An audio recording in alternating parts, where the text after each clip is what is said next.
To speak of the sexual life of the child might, at first glance, seem a contradiction. It is commonly assumed that sexual life awakens only with puberty, marking the end of childhood. This perspective defines childhood as the period from birth until puberty's onset. However, this apparent contradiction is merely superficial. It stems from focusing solely on outward signs of puberty, such as first menstruation or seminal emission. Insufficient attention is paid to the long developmental period preceding these occurrences. During this preliminary developmental phase, certain manifestations of sexual life are plainly demonstrable. To avoid misunderstanding, I must first define the subdivisions of childhood I propose to use.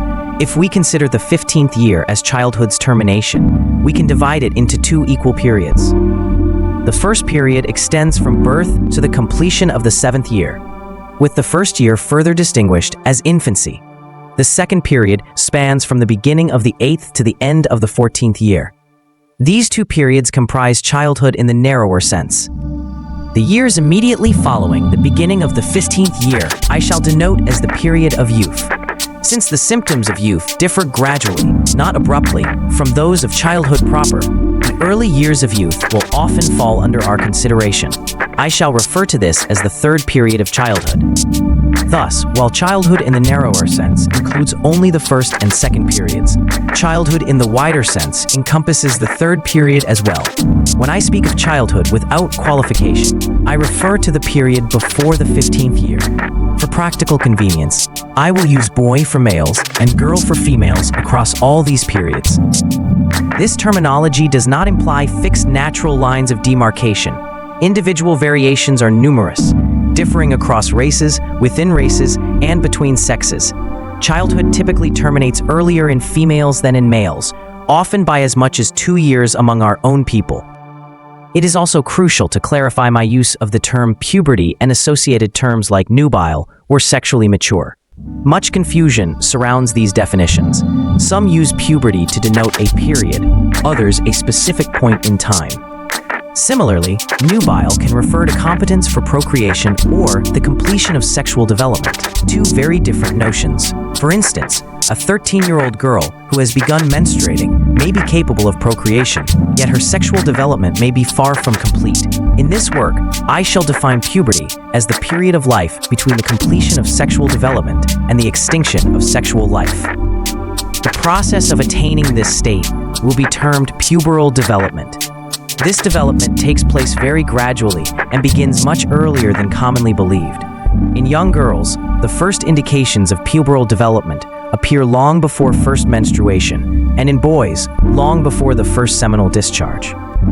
The approach of puberty is indicated by numerous psychical and physical symptoms. In healthy children, individual symptoms may appear as early as 7 or 8 years of age, with further symptoms emerging successively until pubertal development is complete.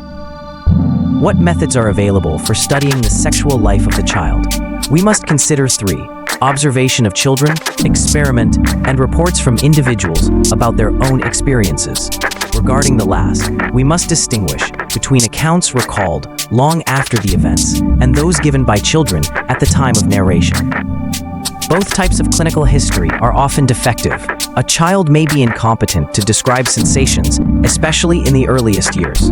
Even when capable, a sense of shame often interferes with truthfulness. Adult memory pictures are also problematic, as experiences can be too remote and largely forgotten. Autobiographies of sexually perverse individuals highlight memory's fallacious nature. Records are uncertain, often biased by interest felt both at the time of the experience and during its later revival. Childish experiences are readily forgotten if they were uninteresting or later became so. For example, a homosexual woman might forget childhood heterosexual inclinations, believing she never had them. A stricter examination often reveals otherwise. A further defect of memory, revealed through the study of perversions, involves false sexual associations.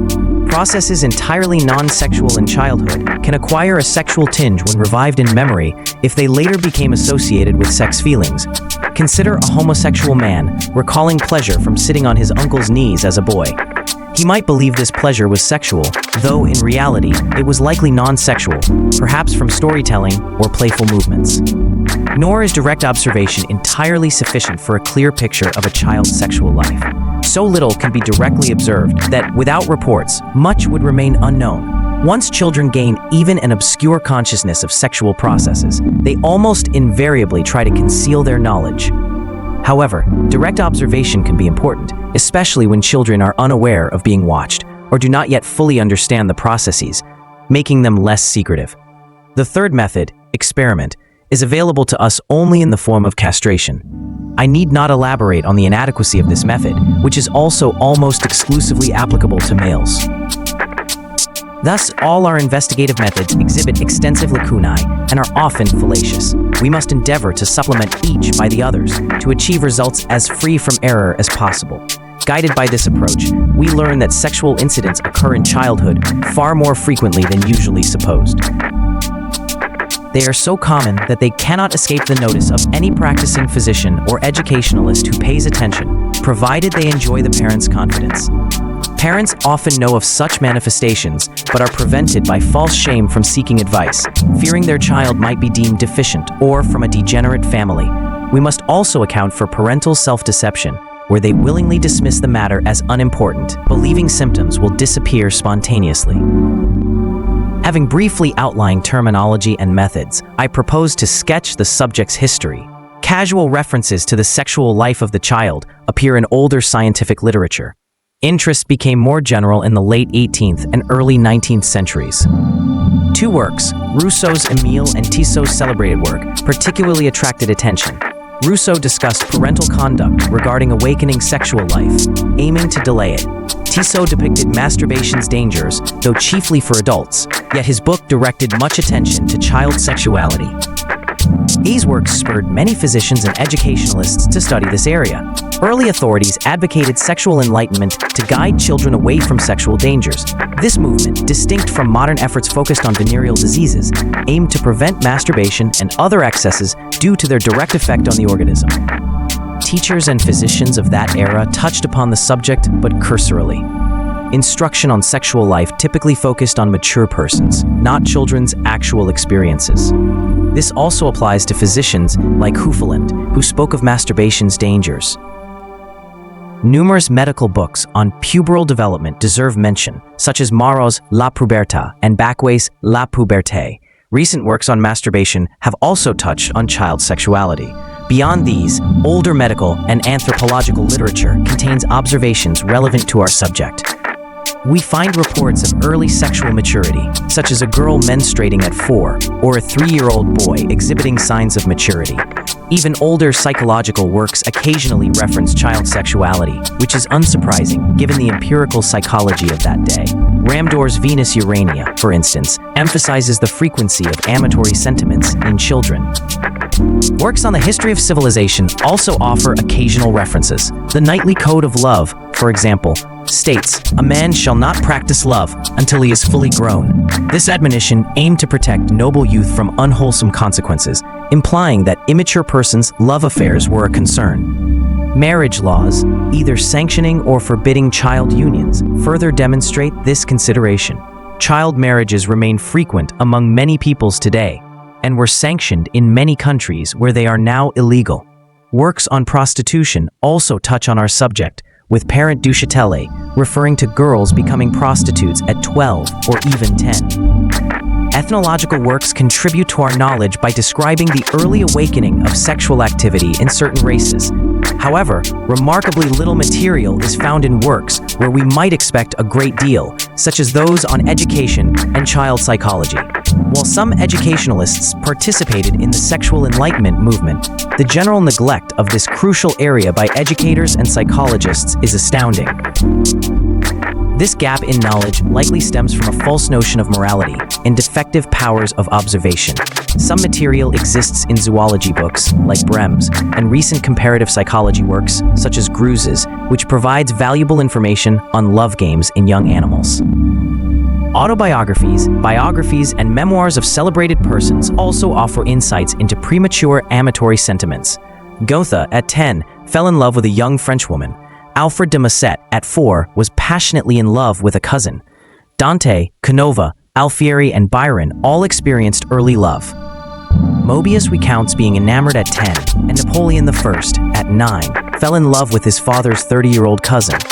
Felix Platter, a 16th-century physician, loved being kissed by a young married woman as a child. Flaubert, in Un Coeur Simple, describes the development of love sentiments, from horses and flowers at 4, to a playmate at 10, and a young girl at 14 or 15. Hebel charmingly describes his first experience of love at 4 in Susanna's schoolroom. He recalls Emily, the parish clerk's daughter, and the passionate trembling and shame he felt. School, once dreaded, became a joy because he could see her there.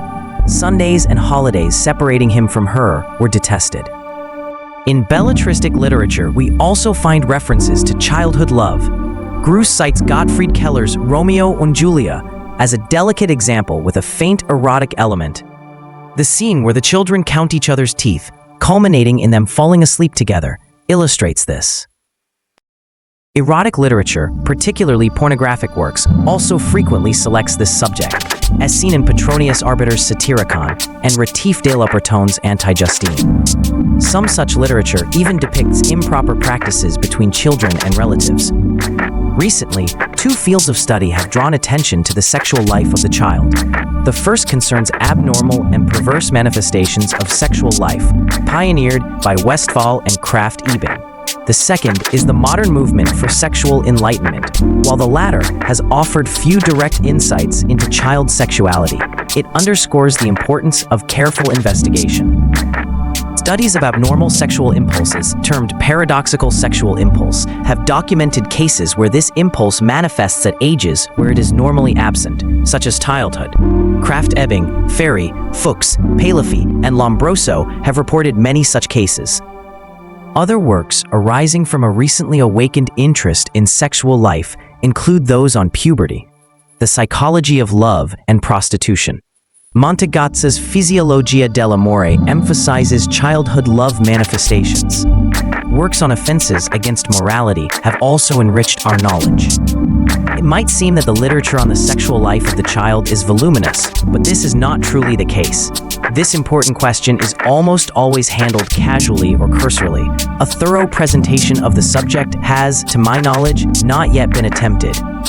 Freud rightly insists that even in most works on child psychology, this crucial department is ignored. Recently, special works have appeared, including Freud's own contribution in his 3 essays on the sexual theory. However, what Freud describes as infantile sexuality, such as sucking movements, I believe has no more to do with sexuality than the functions of the stomach. Many other processes in childhood, which Freud and his followers describe as sexual and linked to later neuroses, bear little true relationship to the sexual life of the child. Freud, in any case, did not systematically study individual manifestations of child sexuality. Kocher's The Awakening of the Consciousness of Sex and Its Anomalies also offers limited detail on child sexuality, focusing more on adults.